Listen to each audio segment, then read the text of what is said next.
पहाड़ों के बीच बसा एक छोटा सा कस्बा, जहां सुबह बादलों से शुरू होती थी और शामें चिड़ियों की आवाज में धीरे धीरे ढलती थी। लाल छतों वाले घर, पतली पत्थर की गलियां और हर मोड़ पर कोई पुरानी कहानी छुपी हुई। उसी कस्बे में रहती थी मीरा, सबसे छोटी डाकिया, सबसे बड़ी मुस्कान वाली। लोग कहते थे कि जब मीरा चिट्ठी देती है तो खबर भी खुश हो जाती है।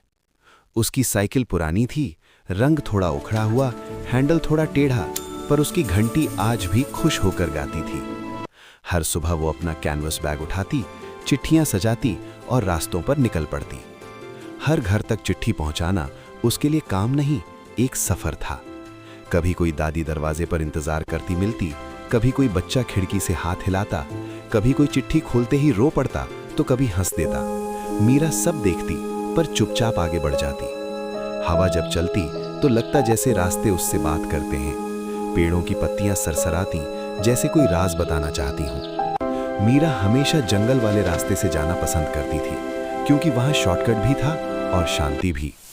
पर उस दिन उसके बैग में एक अजीब चिट्ठी मिली।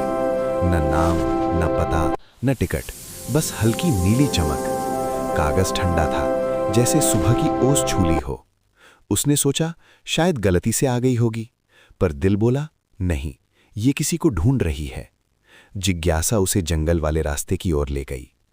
वो रास्ता जहां पेड़ ऊपर से मिलकर आसमान छुपा लेते थे। धूप पत्तों के बीच से छनकर गिरती, जैसे हजार छोटे सूरज जमीन पर नाच रहे हों, और हवा में छोटे छोटे उजाले तैरते रहते थे।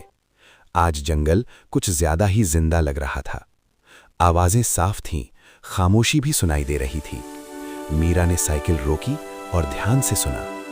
तभी पेड़ों के बीच कुछ चलता हुआ दिखाई दिया, धीरे, भारी, लकड़ी की चरमराहट के साथ। वो एक घर था जो खुद अपने पैरों पर चल रहा था। खिड़कियों में रोशनी थी, चिमनी से धुआं निकल रहा था। मीरा डरी नहीं, बस हैरान हुई। दरवाजा अपने आप खुला, जैसे वो उसका इंतजार कर रहा हो। अंदर एक रसोई थी, पर थोड़ी अलग, थोड़ी जादुई। चूल्हे पर चाय उबल रही थी और कप हवा में तैर रहे थे। एक बूढ़ी अम्मा मुस्कुराई, देर कर दी तुमने। मीरा चौंकी, आपको कैसे पता मैं आऊंगी? अम्मा बोली, जो दिल से रास्ता सुनते हैं वे कभी भटकते नहीं। मीरा ने चिट्ठी आगे बढ़ाई। दिल की धड़कन तेज थी। लिफाफा खुला और नीली रोशनी फैल गई। अंदर एक पत्ता था, चमकता हुआ, जैसे आसमान का टुकड़ा। मीरा की आंखों में वो रोशनी उतर आई। अम्मा बोली, ये जंगल का धन्यवाद है।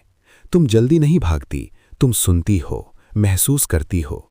ऐसे लोग कम होते हैं। बाहर पेड़ों की पत्तियां हिलने लगीं, जैसे ताली बजा रही हों। मीरा मुस्कुराई, जैसे उसे अपना राज मिल गया हो। जब वो वापस चली तो रास्ता पहले जैसा नहीं लगा। रंग गहरे थे, हवा मीठी थी। नदी, पेड़, हवा सब जैसे उसे पहचानते थे। कस्बा वही था, पर मीरा बदल चुकी थी। अब वो सिर्फ चिट्ठियां नहीं बांटती थी, वो कहानियां पहुंचाती थी। आज भी धुंध भरी सुबह में उस रास्ते पर एक घंटी सुनाई देती है, टिन टिन। कहते हैं जंगल अब भी चिट्ठियां भेजता है, बस सही दिल का इंतजार करता है।